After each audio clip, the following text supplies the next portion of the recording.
Ang susunod na programa ay Rated G. Ito ay pwede sa lahat ng manonood.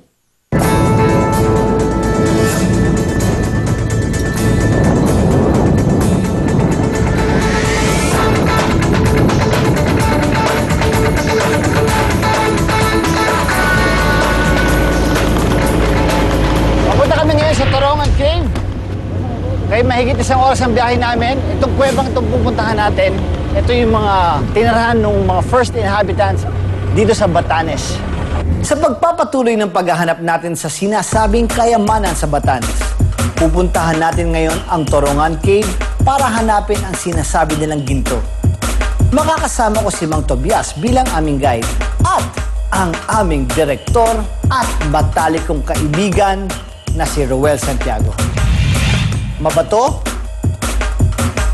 madulas, maputik, matarik. Ganyan ang daan papunta sa kuweba ng Torongan. Pero pursigido ako sa misyon kong hanapin ang sinasabing ginto ng Batanes. Ayaw ko mag-vaping bukas. Parang next week sabihin ko, gusto ko ulit magpelikula. Ay, kaya naman pala.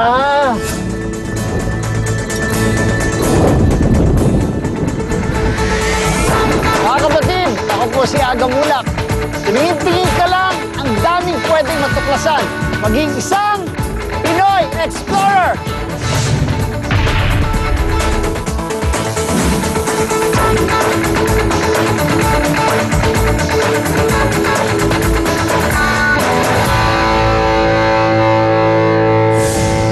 Naniniwala na ako sa kasabihan na anumang bagay na maganda, maginhawa, kailangan paghirapan mo muna. Dahil ang isang bagay pa pinaghihirapan, ganito.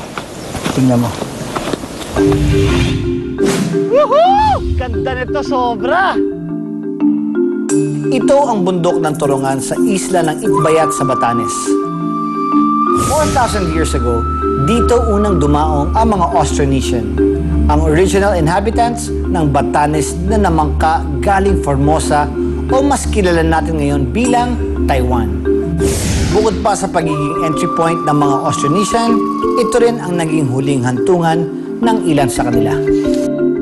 Ito po yung titingan ng mga ancestors po namin. Ito? Dito? Ito po. Ba't puro bato? Yun ang pinapatong na sa patay nila.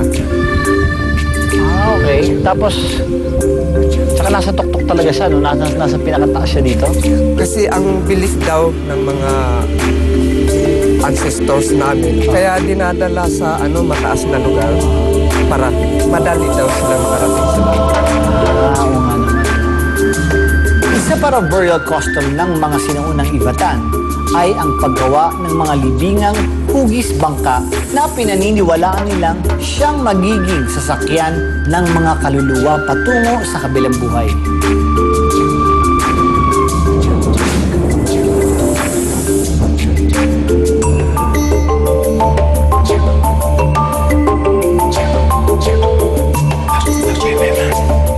Ito na yung bunganga ng Torongan Cave. Dito na tumira mga Austronesians 4,000 years ago. 4,000 years ago. Kaya sila yung mga first inhabitants ng Batanes. Pinunta ko siya. Lang nakatsinelas. Yung ginto yata dito makikita. Meron ba silang iniwang ginto 4,000 years ago? Halika na! Dito ko. Sige, ako bala. Basta ito. Ito tawag na. Ayos. Ito tayo. Okay. Oh! Uy! Dadaan. Madulas ka dyan. Ingat lang.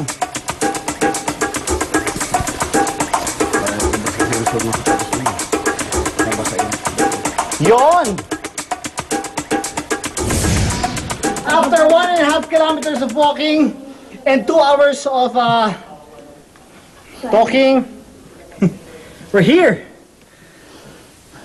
Nasaan ang ginto? Ali kayo at ipapakita ko sa inyo yung mismong tulugan ng mga minuno namin. Ay, yung tulugan nila. Opo. So parang ito yung entrance nila, ito yung living room nila, doon tayo pupunta sa bedroom. Halika. Ayon sa archaeological research, ang migration ng mga Austronesian ay naganap dahil daw sa lumalaking populasyon sa kanilang lugar. Naghahanap din daw sila ng mga lupang masasaka dahil ang lupain sa Taiwan ay di raw angkop sa agrikultura. Nakikita natin na bakod nila Okay. na para hindi makapasok po yung yung kalaban ko. Yung kalaban nila. So parang hindi pa yun yung pinakakwarto nila. Hindi pa. Harang lang nung bahay nila, kumbaga. Kung gaano ka massive. At saka, hindi nilagyan nila, walang taong sumira, kumbaga. Yan yung harang noon, 4,000 years ago. So, yan ang buhay nila noon. Mula sa pinakamalalim na bahagi ng kuweba, umakyat kami ulit para puntahan naman ang iba pang parte nito.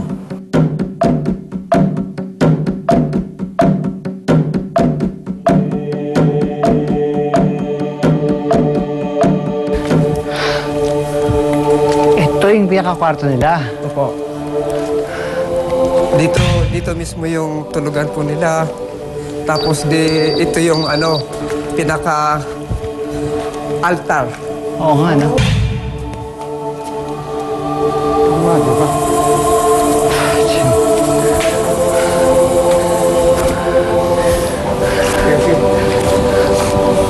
Dito daw nakapatong yung statue nila. Ah, dito na nalagay. Oo. Wala nang naiwan, wala nang nakita, no? Wala na. Dala-dala nila. Dala-dala nila yan, ano? Wherever they go. So, gawa nila to? Sila pa yan. Oo.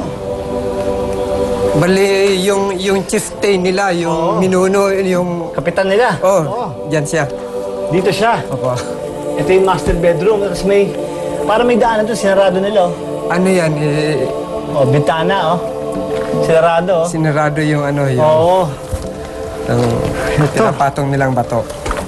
Tapos dito lahat sila. Opo, dito mismo daw yung yung tulugan. Bagamat wala na rito ang mga gamit ng mga Austronesian, noong 2004 ay may nahukay daw ditong asarol o hoe na tinatayang gawa noong 1500 to 2000 BC. Astig! Pero nasaan na kaya ang ginto? Baka nandun sa kabilang bahagi ng kuweba.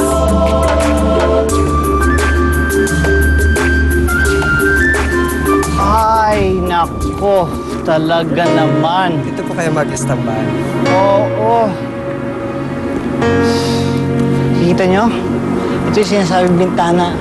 Parang pelikula. Parang hindi totoo talaga. Mahirap i-describe really yung feelings ko ngayon. Anong daman ko? Una-una, pagod. Nakakatakot dahil yung mga bato sobrang madulas. Nakakatakot siya dahil isang mali mo lang, isang dulas lang na ganun, patay ka talaga.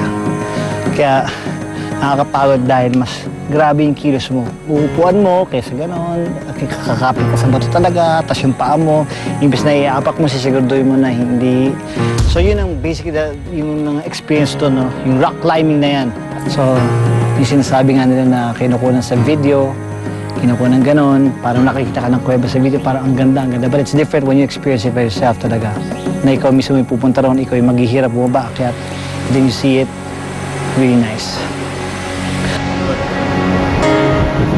Siyempre, dapat yung lugar na pinuntahan namin, especially yung kumbaga climax of the trip is the window. Yeah. Yung window, para biglang bumuka yung langit. Merong parang sinasabi mo nga lang, parang may Diyos talaga. I mean, di ba? Yung talaga, this is God's creation. Yeah, nothing can beat that.